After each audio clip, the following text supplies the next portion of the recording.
जी नाज़रीन, लाड़कण मावा के अपडेट ॾींदा हलूं त गढ़ी यासीन बरसां ॻोठ धणी बख्शबड़े जे प्रवासी 40 साला नौजवान अमानुल्लाह अबड़ो के लाड़कण सीशनपुर 12 बोड़ा बिरादरी जे हथियारबंदनि गोलियूं हणी सख़्त ज़ख़्मी करे फरार थी विया, जंहिंखे हद जी सिविल लाइन थाणे जी पुलिस खणाए चांडका अस्पताल जे हादसा जी वारे शोबे में आंदो, जिते डॉक्टरनि पारां नौजवान जे फौत थियण जी तस्दीक करे छॾी।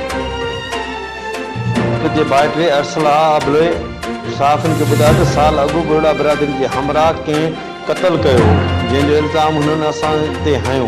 उन केस में मक़तूल जो भाउ मोहम्मद परियल अबड़ो लाड़कण सेंट्रल जेल में क़ैद आहे, जंहिंजी अॼु हाज़िरी हुई। इन जी मुलाक़ात ते चाचो आयो हो, जंहिंखे बादल बोड़ो, कलंदर बख्श बोड़ो ऐं ॿियनि हथियारबंदनि बेगुनाह क़त्ल करे असां सां वॾो ज़ुल्म कयो आहे। इंसाफ़ कयो वञे। ॾिसंदा रहो मुंहिंजी सिंध न्यूज़ चैनल।